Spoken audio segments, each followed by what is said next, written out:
Bonjour tout le monde, c'est Anselme de Salix Negra. Bienvenue dans cette nouvelle vidéo sur le trading, l'analyse du marché. Comme nous avons l'habitude de faire, j'ai choisi quelques paires intéressantes pour la journée que je vais analyser avec vous et on va voir ensemble s'il y a des opportunités d'achat ou de vente ou bien d'observation, on ne sait jamais. Donc j'ai pu dénicher 4 paires. L'euro USD normalement qui est ma paire de base comme tout trader particulier quoi. Donc il y a l'euro dollar, il y a le dollar canadien et le yen japonais, la livre sterling et le dollar américain, et le rang sud-africain et le yen japonais.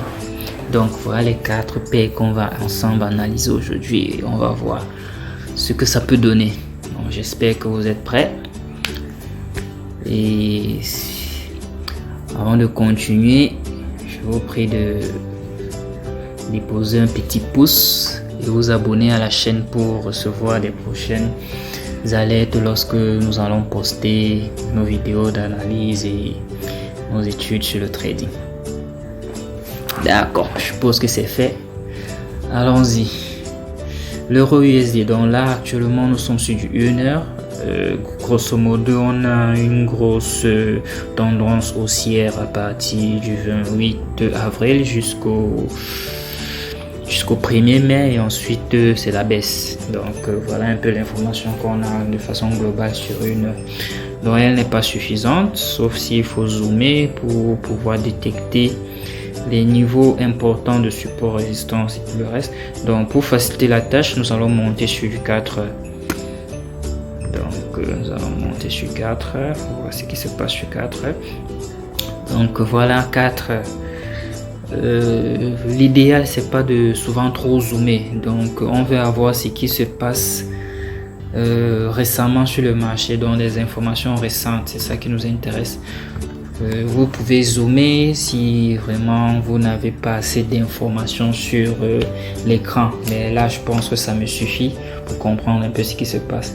Donc lorsque je monte sur les 4 heures, je vois que nous sommes sur un marché pas tendancieux.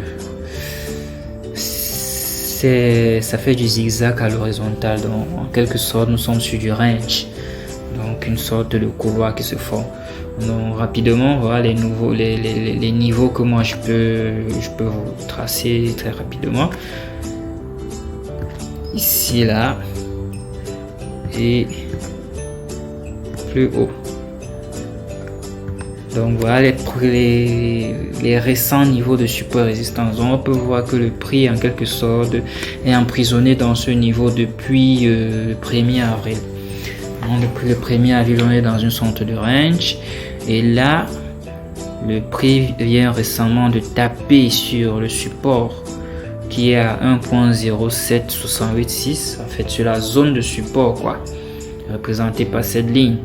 Donc on voit un rebond sur cette ligne, le prix a pris appui et on voit comme si c'est en train de remonter. Donc sans plus tarder, pour moi ça c'est un signal valable. C'est un signal valable. Le prix a ralenti depuis le 6 mai. C'est pas allé plus bas, c'est pas allé plus haut, ça bougeait de façon horizontale. Donc il n'y avait pas assez de volume d'achat, il n'y avait pas assez de volume de vente, rien.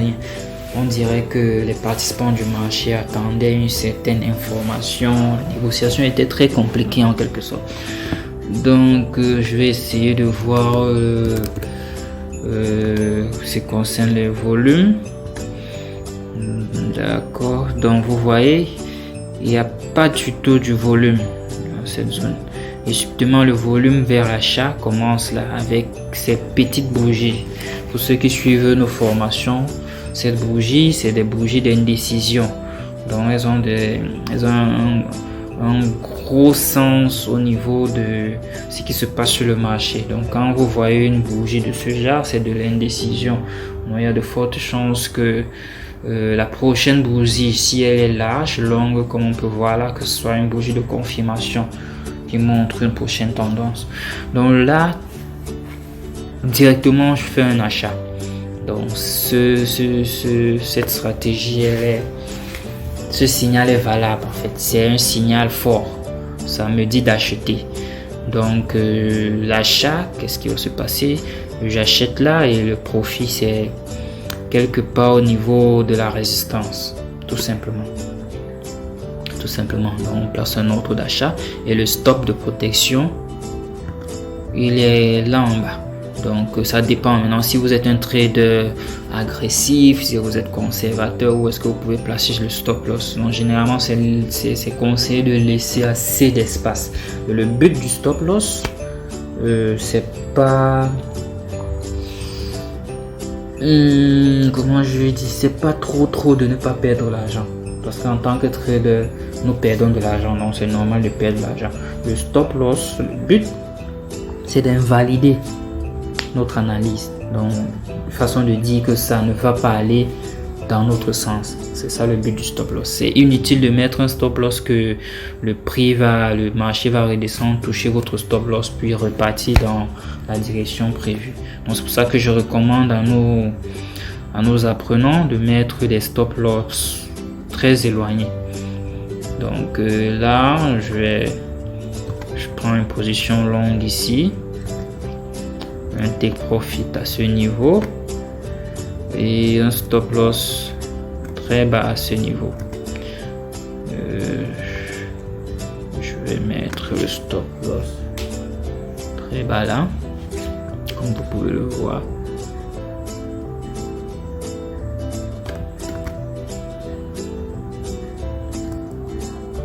Voilà. Donc là, on a assez d'espace, environ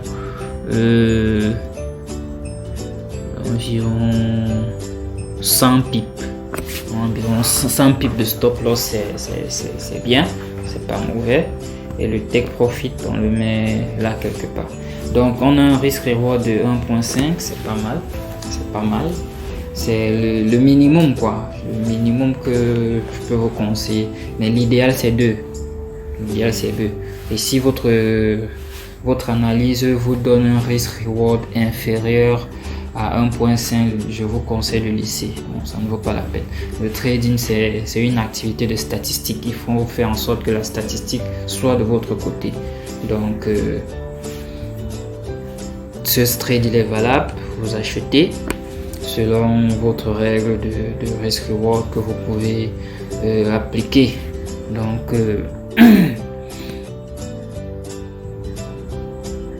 ok, là c'est un achat, oui je comprends. Personnellement je risque 2% dans chaque trade personnellement. Donc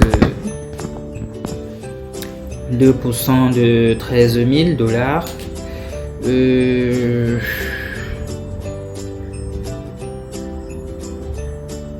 260.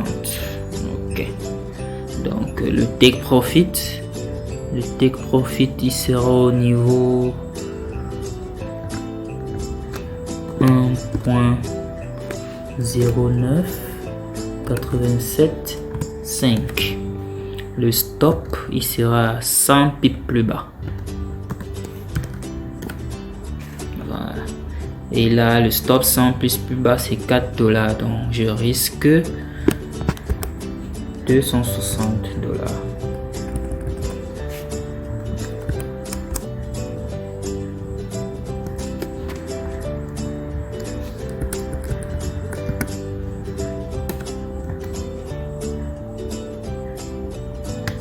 C'est à lui, on va pas arriver.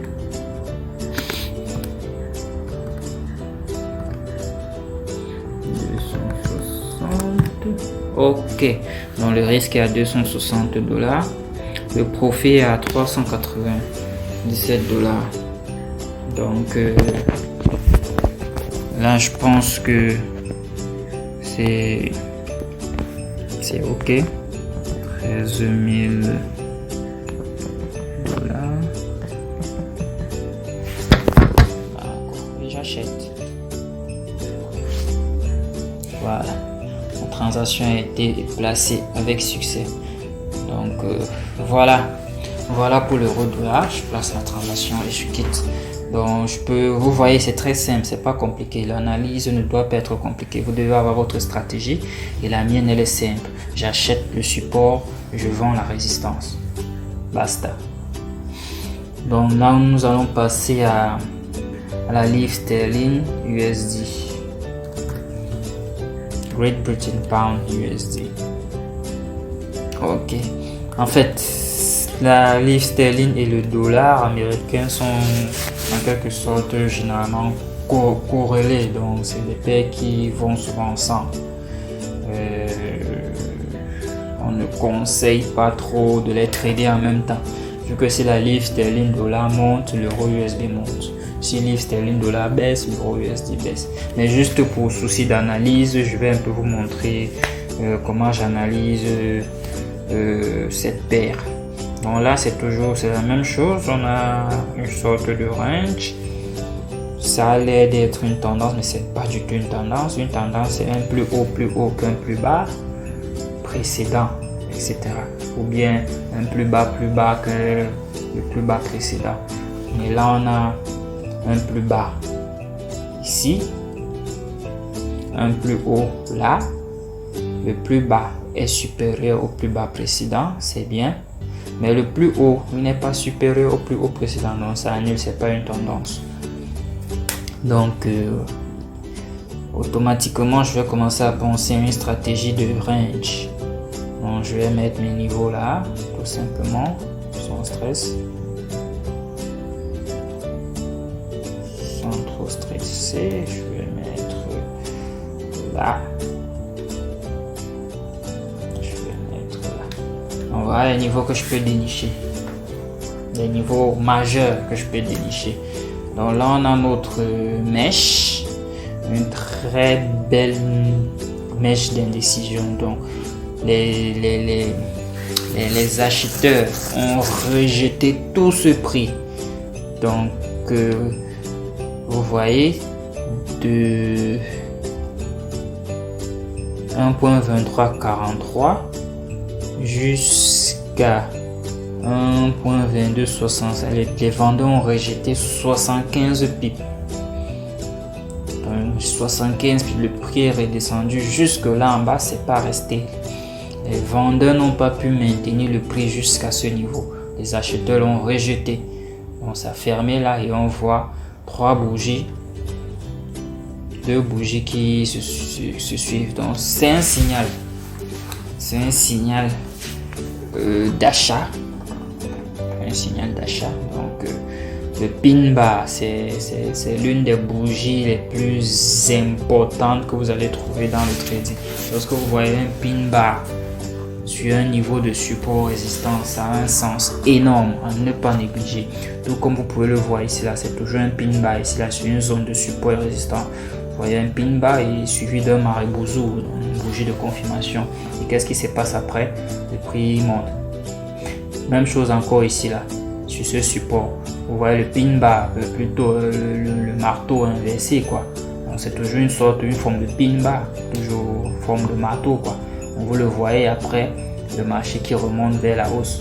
Donc c'est un type de bougie à ne pas négliger. Donc là, ça c'est un signal d'achat valide que je valide. Donc si mon apprenant me dit qu'il achète ici, je vais lui dire ok. Maintenant regardons sur le risk reward. Valide alors, confirme, nous permet de prendre ce trade. Donc notre profit c'est quelque part ici. Ah, déjà 2,5, ok, c'est bon. On met notre stop quelque part là. Là on a 1.78, donc c'est parfait. C'est parfait. Vous pouvez acheter. Vous pouvez acheter. Si vous voulez encore être plus conservateur, vous pouvez redescendre. 1.60. C'est pas mauvais. mauvais. Tant que c'est supérieur à 1.5, c'est bon. Vous pouvez toujours revenir à 2. Vous pouvez revenir à 2. C'est pas le stop loss est dans un bon niveau, quoi. C'est pas mauvais. Un stop loss de 124 pips pour 240 pips. C'est bon. Donc là aussi c'est une transaction, c'est un signe d'achat et je l'achète tout simplement. Je l'achète.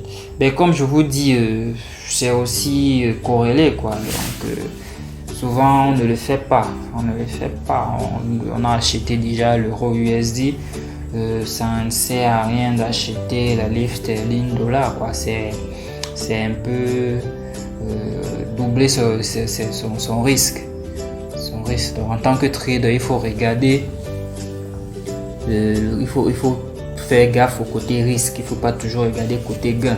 Certes, ça va vous faire plus de gains si vous combinez les deux transactions, mais ça vous fait aussi plus de pertes au cas où le marché continue à descendre, à chuter. Donc au lieu de gagner 2 fois plus, je préfère ne pas perdre 2 fois plus. J'espère un peu que le message est passé. Donc c'est à vous de voir. Donc c'est soit, étant donné que je ne risque pas plus de 2% dans mon trade, ce que je peux faire, là j'ai déjà risqué 2%. Personnellement je ne vais pas prendre cette transaction, mais moi j'encourage, je valide, c'est un bon trade. S'il fallait maintenant prendre cette transaction, j'aurais investi 1% sur l'euro USD que nous venons de faire tout à l'heure, et ici aussi 1%. Donc là c'est valable, pas m'exposer à 4% sur une paire que je sais que c'est presque la même chose. En fait c'est un peu comme si j'avais je me suis exposé à hauteur de 4% sur un trade, vu que euro USD, dollar font presque la même chose. Comme vous pouvez voir, on a vu l'euro USD, c'était ça allait à l'horizontale. Même chose avec l'USD, la livre sterling, dollar américain. Donc je vais laisser. Sinon c'est une belle occasion à saisir. Ça dépend de vous. Donc on va passer à la troisième, le dollar canadien, le yen japonais.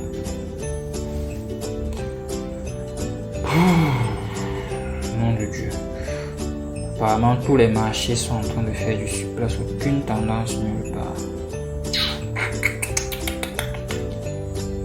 Ok. Aucune tendance nulle part. Il y a quand même un semblant de tendance à partir du 7 avril. Je dis un semblant de tendance. Je vais voir si ça a du sens. On est là. Et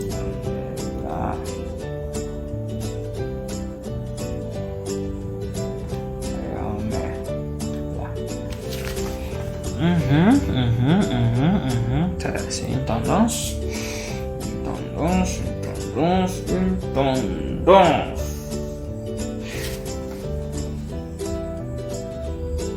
Mais les niveaux de support restants sont quand même respectés. Donc là on a notre niveau ici. On a un autre niveau ici. Et on a un dernier niveau là. Bref, là c'est des lignes que je trace, mais ayez à l'esprit que ce sont des zones. Donc c'est pas obligé d'être exact. Et qu'est-ce que je vous disais, voilà notre ami le pin bar, vous le voyez, lorsqu'il est proche d'un niveau de support de résistance, ça veut dire que les choses vont aller en envers. Et voici ici encore, il s'est formé 2 fois, et qu'est-ce qui s'est passé? Le marché allait en envers. Et voici le tout petit bonhomme ici, encore à côté là, le marché remonte. Donc en fait c'est simple, analyse technique, donc c'est pas, faut pas compliqué lorsque vous êtes devant un graphique. Vous voyez, ça vous parle et vous restez tranquille. Donc là, nous avons loupé ce rebond pour ce qui est de l'approche trade de couloir, quoi. Mais ça peut être une tendance aussi. Ça peut être une tendance parce que comme on peut l'observer depuis le 7 avril, on a un plus haut, on a un plus bas.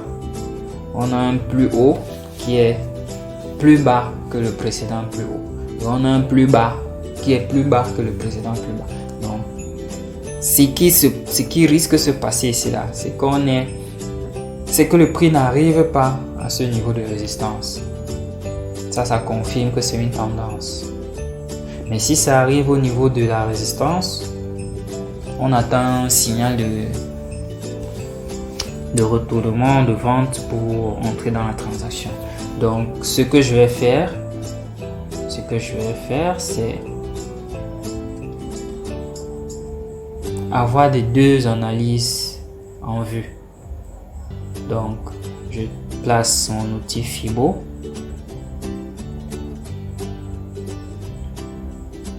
Vu que c'est une tendance, j'ai mon outil Fibo. Ici là, j'attends un signe un signal vendeur. Donc, quelque chose comme notre super bougie pin bar et une confirmation pour vendre entre bon là ça a dépassé le niveau 38%, ça a dépassé 50%, c'est au niveau 61%. Donc si le signal apparaît au niveau 61%, là c'est bon, on peut vendre. Sinon c'est le dernier niveau important. Donc, si rien ne se passe à 61%, je vais juste attendre que le prix fasse quelque chose au niveau de la résistance et que la résistance ne réussit pas à être brisée. Et là, je vais passer vendeur. Donc, c'est un peu ça ici. Donc, ici, il n'y a pas de trade à prendre. Ici, il y a juste une surveillance à faire. Observer le dollar canadien et le yen japonais. J'espère que c'est clair, que vous avez compris.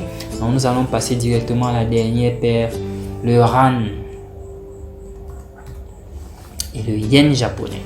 Une paire exotique. Nous sommes africains, tradons africain. Tradons africain. Donc là, c'est carrément du range. Il n'y a pas de tendance ici là. Et c'est simple. Nos supports résistance, on les voit très facilement. Donc, c'est là. C'est là.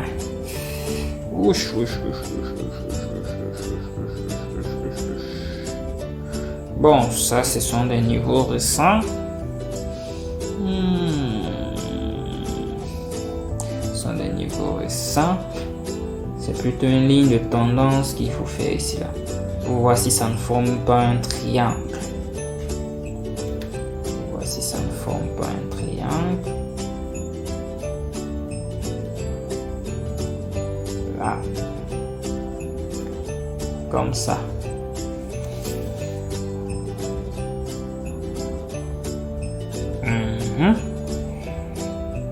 Là, on a un triangle. On a un triangle. Donc, dans ce cas, ce qui peut se passer, c'est de voir le prix résister à ce niveau, au niveau supérieur du triangle. Parce qu'il s'est formé, ce niveau s'est formé le 9 avril. Ce niveau a résisté. Bon, il y a eu une fausse cassure, une feinte en quelque sorte, une fausse cassure le 30 avril et ça a résisté le 5 mai. Donc là, on espère que ça résiste encore. Donc ici, le but dans cette approche, c'est de voir le prix se comprimer. Se comprimer dans ce triangle jusqu'à ce que la pression devienne très forte et il y a quelque chose, une sorte d'explosion vers la hausse ou vers la baisse. Donc nous, ici, là, on attend une explosion. Donc, vous attendez une explosion. Si l'explosion se passe à la hausse, vous achetez. Vous achetez tout simplement. Donc, si ça casse là, on achète. Si ça casse plus tôt, plus bas, on vend. Donc là, si ça casse plus haut, on achète. Le profit, c'est à ce niveau de résistance de 6.064. Si ça casse plus bas, on vend. Niveau de profit, généralement le niveau de profit, lorsque ça casse, c'est la même distance que la base du triangle. Donc la base du triangle a pour distance 43 pips. 43 pips. Donc si ça casse au-dessus, l'idéal serait de chercher 43 pips. 43 pips là, c'est-à-dire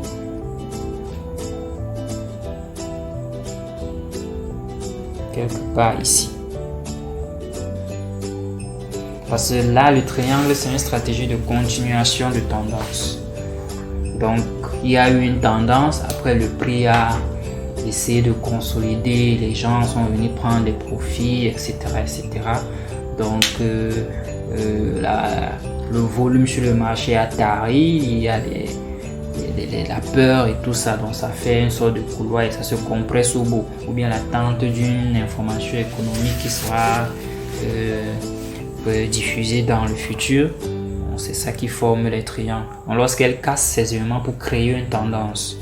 Donc là, on peut voir clairement que le prix est dans ce triangle. Et si elle casse aussi vers le bas, on cherche 43 pips. Donc 43 pips vers le bas, ça sera un truc de ce genre, à ce niveau. Ça casse là. Donc ça sera là. 43 pips.